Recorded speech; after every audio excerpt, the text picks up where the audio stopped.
وہ مصیبت ان پر نہ آتی کہ جو امیہ ابن خلف کے ہاتھوں ان پر قیامت ٹوٹ رہی تھی۔ تو یہ ساری چیزیں جو ہیں ما اصاب من مصیبت فی الارض ولا فی انفسکم الا فی کتاب من قبل ان نبرأ ان ذلک علی اللہ یسیر لکی لا تعصوا علی ما فاتکم ولا تفرحوا بما آتاکم واللہ لا یحب کل مختال فخور۔ اگر اس حقیقت سے محجوب ہو جاؤ گے تو پھر اختیال اور فخر اور گھمنڈ پیدا ہو جائے گا تمہارے اندر، یا دوسری طرف مایوسی، کمر ہمت ٹوٹ کر رہ جائے گی، خودکشی کرنے کو انسان آمادہ ہو جاتا ہے، ذرا کوئی ناکامی دنیا میں آ گئی، کوئی تکلیف آ گئی۔ یہ ہے در حقیقت تیسری منزل، ہدایت کی دوسری سیڑھی۔ پہلا کیا تھا؟ نہاد ضل ضلالا بعیدا، کوئی خیر مل گیا تو کسی دیوی کی نگاہ کرم، کوئی تکلیف آ گئی تو کسی دیوتا کی ناراضگی، یہ تو ہے ضل ضلالا بعیدا۔ اس سے اوپر آئے، یہ پہلی سیڑھی ہدایت کی ہے۔ عزت ہے تو اللہ کی طرف سے، اور اگر کوئی ذلت ہے، تنگی ہے تو اللہ کی طرف سے۔ یہ ہدایت کا آغاز ہو گیا، یہ توحید کی بنیادی منزل ہے۔ اس سے اگلی منزل، یہاں کی ذلت ذلت نہیں، یہاں کی عزت عزت نہیں۔ ذالک یوم التغابن، ہار اور جیت کے فیصلے کا دن تو قیامت کا دن ہے۔ وہاں معلوم ہوگا جس کو اس روز عزت ملی وہ عزت والا ہے، جو اس روز ذلیل ہو گیا وہ ذلت والا ہے۔ یہ تو امتحان ہے، دارالامتحان ہے۔ خلق الموت والحیات لیبلوکم ایکم احسن عملا، یہ تو دارالامتحان ہے۔ امتحان ہونے کے ناطے دونوں برابر ہیں۔ اس سے اوپر ہے ایک چوتھی منزل، ہدایت کی تیسری منزل۔ وہ کیا ہے؟ عام طور پر انسان یہ سمجھتا ہے کہ یہ جو آزمائش ہے تنگی کی اور فقر و فاقہ کی، یہ سخت تر آزمائش ہے، اور نعمتوں کی بارش ہو تو یہ آسان آزمائش ہے۔ یہ بھی ابھی گمراہی کا ایک پرت جو ہے اس کی باقی ہے۔ ابھی ہدایت کا جو کامل جو ہوگا انکشاف، وہ کب ہوگا؟ جب انسان اس حقیقت کو جان لے کہ جہاں وسعت ہو، جہاں کثرت ہو، وہ زیادہ بڑا امتحان ہے، سخت امتحان ہے، بجائے اس کے کہ اگر قلت ہے، کمی ہے، یہ کم تر امتحان ہے، یہ کم بھاری امتحان ہے۔ کیوں؟ کہ اگر آپ کے پاس کثرت ہے، آپ کے اندر غفلت پیدا ہو جائے گی۔ کثرت کا لازمی نتیجہ غفلت ہے۔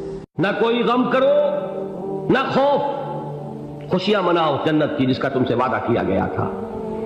اللہ کی ربوبیت پر اطمینان جب انسان کو ہو جاتا، میرا رب اللہ ہے، ربی اللہ، انسان کے لیے نہ کوئی کھٹکا، نہ کوئی خطرہ، نہ کوئی خوف، نہ کوئی حزن۔ جو کچھ ہو رہا ہے کس کے اذن سے ہو رہا ہے؟ اللہ کے اذن سے۔ اللہ کے اذن کے بغیر پتہ تک نہیں ہلتا۔ یہ کوئی اندھا بہرا مادہ نہیں ہے جس سے مجھے کوئی خوف ہو۔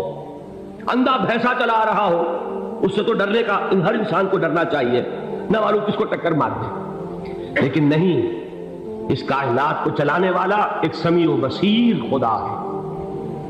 وہ جو میرا دوست ہے، میرا ولی ہے، اللہ ولی الذین آمنوا یخرجہم من الظلمات الی النور۔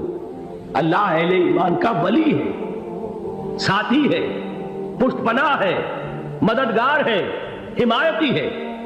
بتائیے جسے یقین ہو جائے کہ اللہ میرا مددگار، اللہ میرا محافظ، اللہ میرا پشت پناہ، اللہ میرا حمایتی، اس کے لیے کوئی خوف ہوگا؟ اس سے کوئی ڈر ہوگا؟ میں مثال دیا کرتا ہوں ایک بہت سادہ، پنجاب کے دیہات کی۔ کوئی بڑا چودھری ہے اور کوئی غریب کسان ہے۔